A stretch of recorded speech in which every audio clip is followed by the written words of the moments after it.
রহিমা ছিল শান্তশিষ্ট এবং এক পরিশ্রমী এক মেয়ে। সারাদিন সংসারের জন্য কাজ করত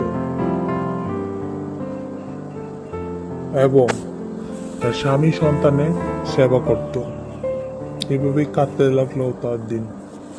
তার স্বামী ছিল একজন বেকার মানুষ। সারাদিন আড্ডা দিত বন্ধুদের সাথে এবং সংসারে কোনো দায়িত্বই পালন করত না। একদিন রহিমা তার মেয়েকে নিয়ে গল্প করছিল। তার মেয়ে মিথিলা বলল, মা, আমাকে খাবার দাও। রহিমা বলল, মা, ঘরে কিছুই নেই, তোমার বাবা বাজার থেকে নিয়ে আসলেই তোমাকে দেব খাওয়ার জন্য।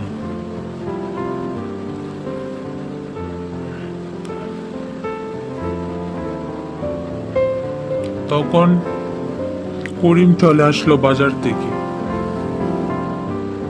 আর রহিমার কাছে গেল। রহিমা বলল, বাচ্চার জন্য কিছু নিয়ে আসো নাই? ঘরের জন্য তো কিছু নিয়ে আসো নাই। করিম রেগে গেল আর রহিমাকে বকাঝকা করতে লাগলো।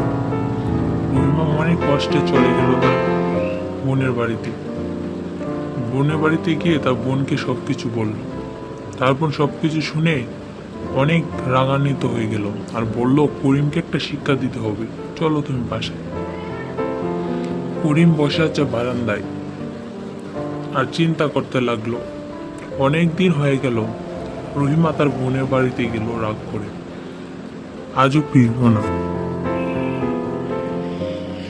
করিম ভাবতে লাগলো আর চিন্তা করতে লাগলো।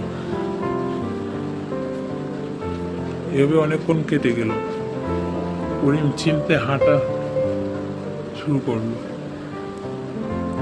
আর ভাবলো কি করা যায়। সে চিন্তা করে বলল, রহিমাকে নিয়ে আসবে, তার কাছে ক্ষমা চাবে, সে অনেক ভালো হয়ে যাবে। তারপর চললো রহিমার বোনের বাড়ির উদ্দেশ্যে।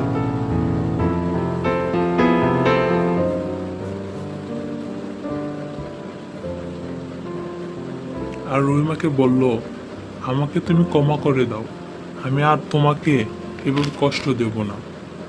রহিমাও মেনে গেল আর ক্ষমা করে দিল করিমকে।